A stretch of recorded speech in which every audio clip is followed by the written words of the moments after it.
I'm Alex Eve, bass and vocals. And I'm Svar Manu, guitarist and sometimes backing vocals for Parasite, and welcome to Metals and Masses.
Ricky here, Metal to the Masses, London 2016. I'm here with Parasite. How are you guys doing?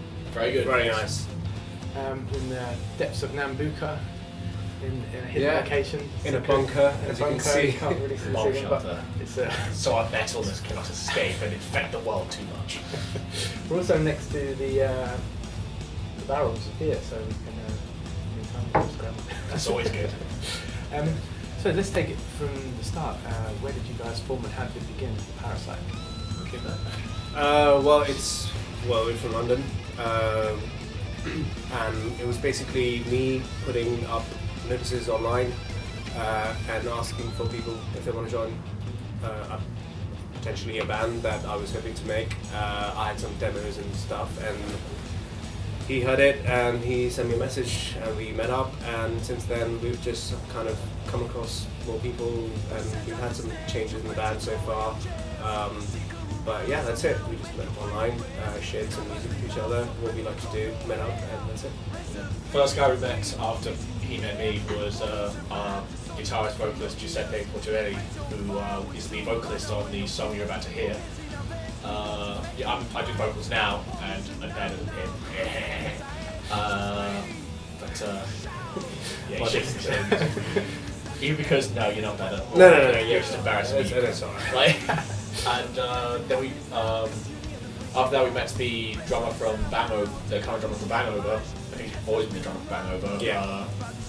Andre Lupa, and He helped us out on our first gig at the Underworld, and that was pretty much it. And then he couldn't do it afterwards, so we had some, I think, like 2 more changes in the drummers section after that. And we've been with Marco, who's the current drummer, for about 2 years, and that's it, really. Mark Antonio, sick drummer, but he's not here at this interview, so he's kind of a twat. So fuck him. I suppose, how would you describe your sound? Just old school thrash with elements of whatever we can fit in here or there that sounds good. Like adding some death metal elements if we think it'll sound cool, or some doom metal elements, or some just old school rock and roll kind of things.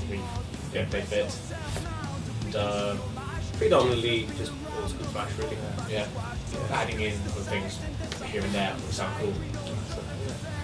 What material do you have at the moment? What are you working on? We have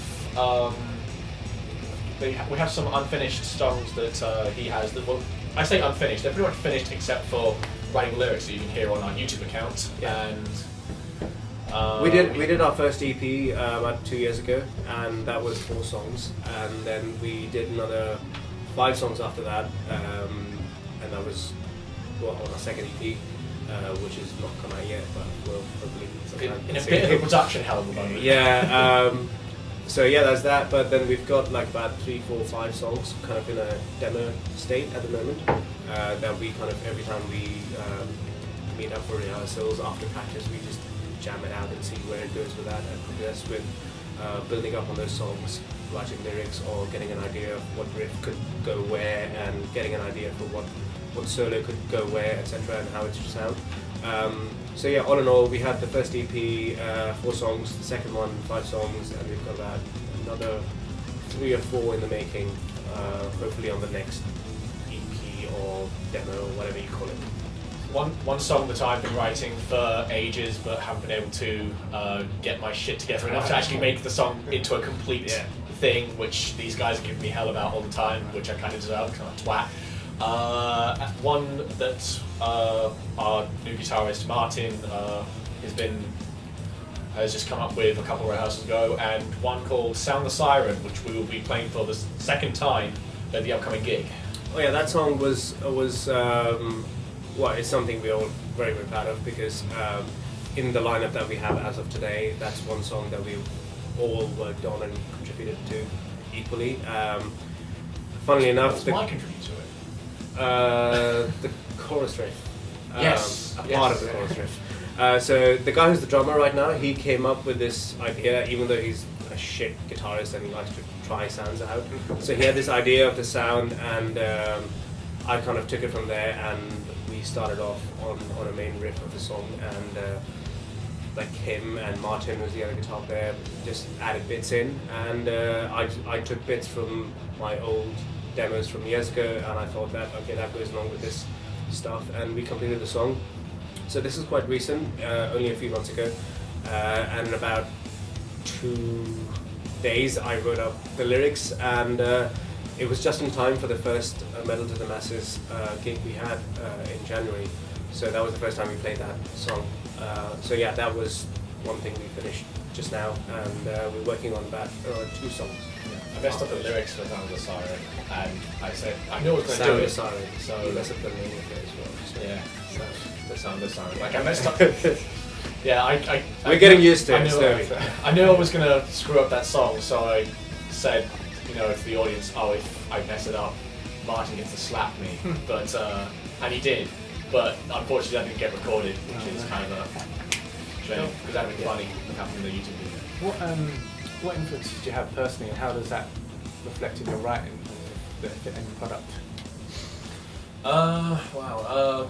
I'd say it got a lot of influences from other places, like probably mostly Slayer. That was very much like when I was growing up. I really liked heavy music, and and even like it's quite embarrassing. Like the first CD I listened to was an Avril Lavigne CD, and it's like the same one. I had the same experience. Yeah. There was Backstreet Boys there as well, but yeah. But I can only really find, because that was kind of in the days when the internet was still kind of Coming shit. out. So I couldn't really find like the monumental amount of heavy music there was out there. All I had was what my sister's CDs were and stuff. So Avril Lavigne, Linkin Park, Nickelback, stuff that sounded. But they're not heavy exactly at the time. Influences. No, but MTV and but everything after that was just like, okay. After I listened to it for a few times, I got sick of it because this isn't heavy enough. Like Papa Roach stuff like that, Sum 41. This isn't heavy enough. Like this isn't heavy enough. This isn't enough. Then I found stuff like Slayer and Cannibal Corpse. This works. This works. The thing with us guys is I think the one thing that's very unique with us is that every one member of the band is from a different country. So I'm Indian, he's English, the drummer is Bolivian, and the other guitarist is from Bulgaria. And we're all first generation immigrants. So we've all come from like our backgrounds, listening to the music that we had available to us at that point in time when the internet was coming up and whatever. But the interesting thing is that the one thing that we're all into is thrash metal and the old school thrash, and that has been the kind of sound that we have stuck to over time.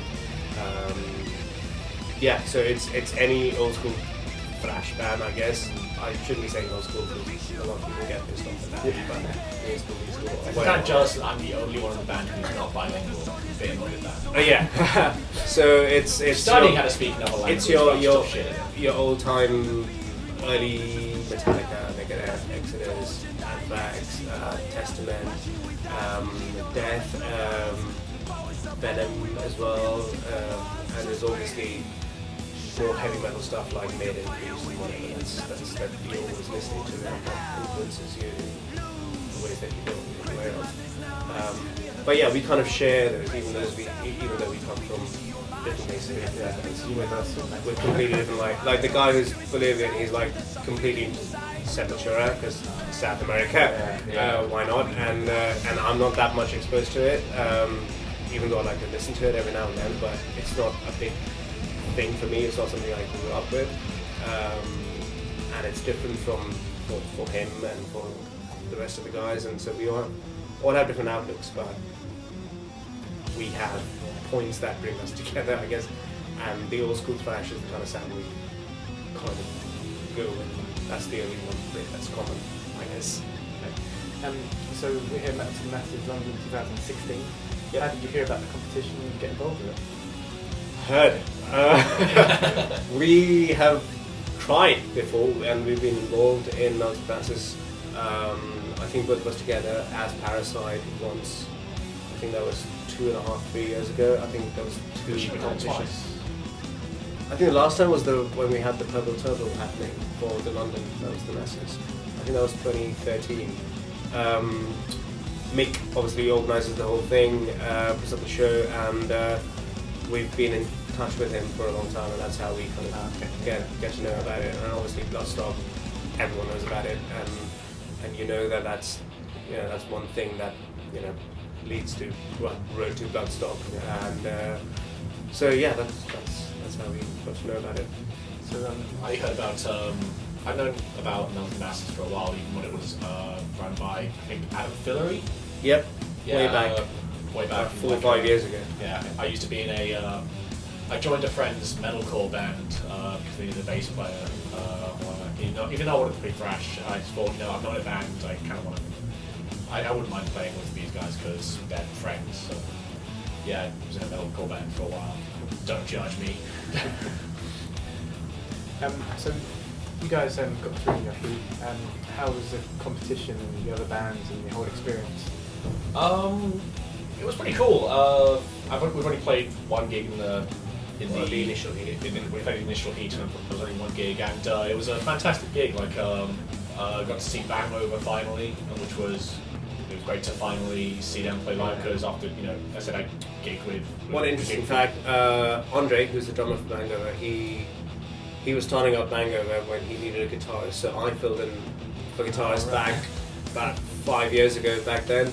And when I started at Parasite, I needed a drummer, so he filled in on our first gig at the Underworld. So me personally, I've known the guys at Bang Over for quite some time, even though they've now gone into the line of changes and they don't really have half the band that they used to. But I know Andre and Phil and whatever, so it was really fun to have finally a gig with them side by side after all these years. Like suddenly 5 years later, Parasite and Bang Over together. That was really fun, and yeah, it was really good. The other interesting bit was the variety of music that we had in our first heat. I thought that was incredible. It's not just heavy metal or thrash or this and that, whatever, but it's all kind of hard rock or heavy metal and so on. Any kind of alternative music, which I think is great because that in its entirety supports the underground scene and is open to any band that wants to come forward and put up a show, and that's fine, which is good, which is brilliant.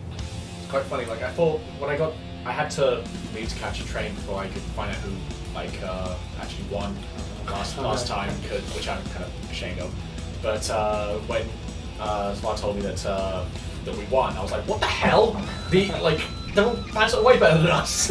Like the band that had the Swedish vocalist, the band Limb to Limb. Limb to Limb. Limb to Limb, yes. They were fantastic. Like people would, like I was actually dancing to them. They played just after us. And they were fantastic. And I was like, how did they not win? Like, found out, oh wait, the first two bands. It was like somebody came second, and they came. That made sense. That made sense. With the competition, there's obviously incentives like there's radio play, there's incentives to win a guitar for some artwork, some video and film. What does that mean to bands like yourself? It means a lot, like definitely a lot. We've never done anything like this before.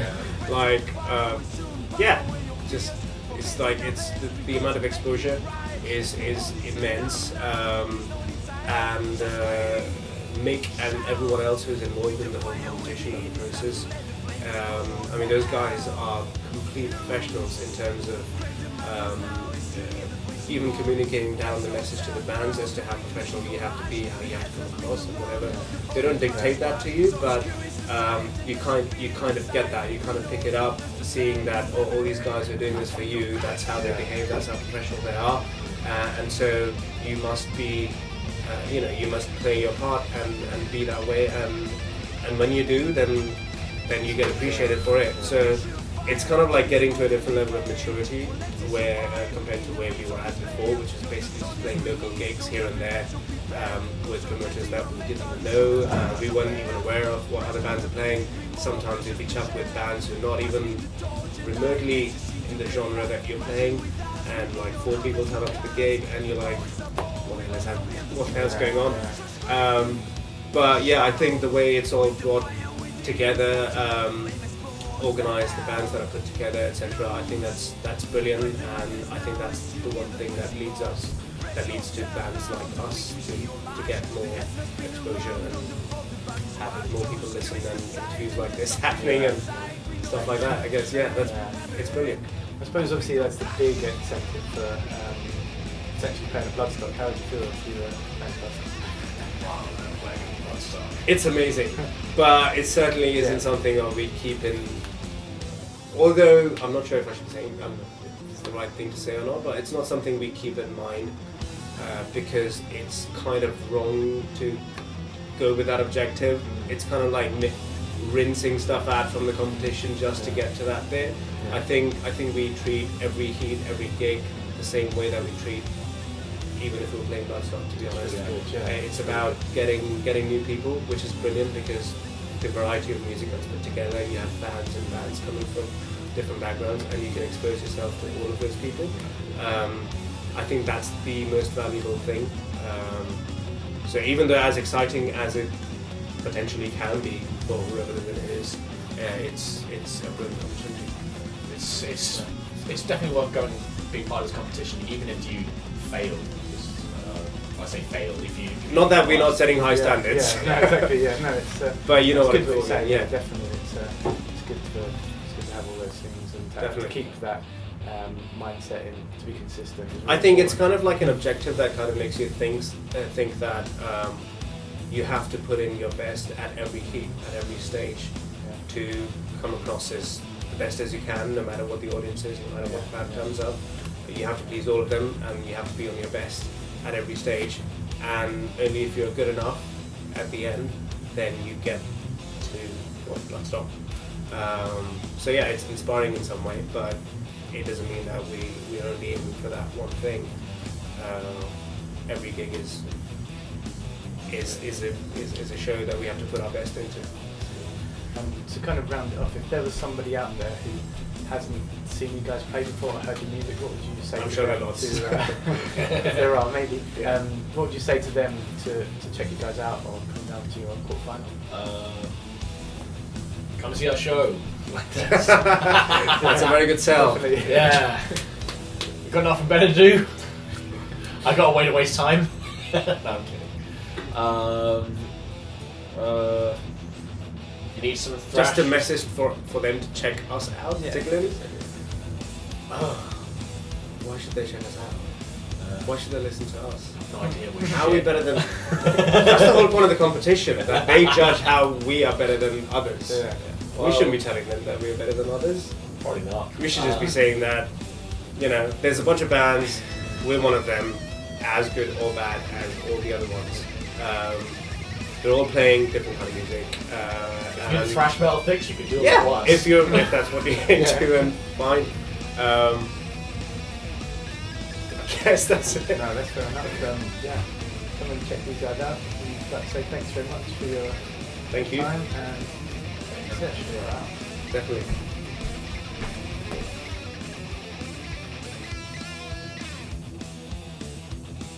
I'm here with Parasite. How are you guys doing? Thrash. So, how would you describe your sound? Thrash. So, how is your recording going? Thrash. So, what do you think of the other bands and competition? Completely thrash metal. Genuinely. Absolutely. How would you feel if you got to play Bloodstock? Oh, that'd be thrash. I think more thrash than the other thrashes that we've mentioned so far. Indeed. Slightly more. If there was someone out there who hasn't heard you play or seen you live, what would you say to them? Just thrash, just stick to thrash, and that will take you from there to there and then there. If you used to describe your experience to the masses in one word, what word would you use? Thrash. Definitely. I mean, if I could use any word that was any different from any of the words that we've used so far, thrash. Definitely. Okay. Thanks very much. Most welcome. And, This interview has been very thrash. Thrash. you're out. Thrash.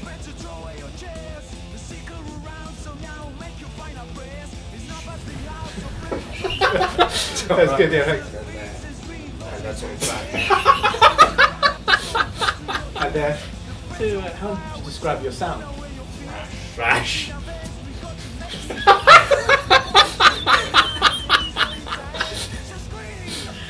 Shit. What, I forgot to say this.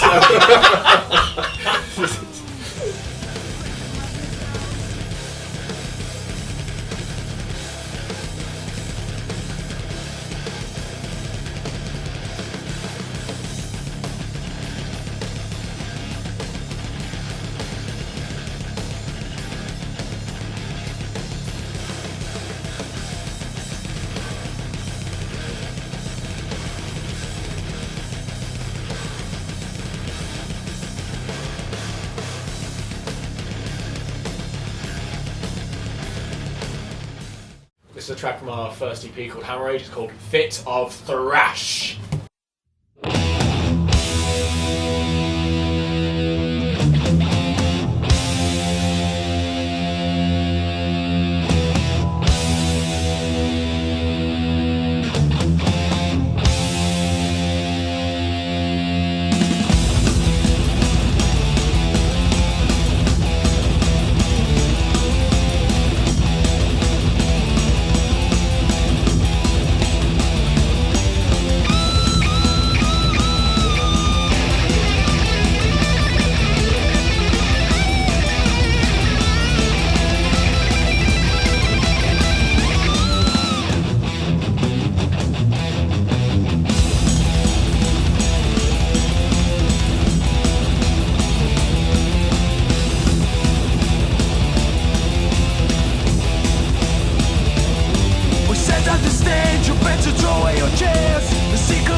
Marching with us, we need no helmets, no guns. The power is above.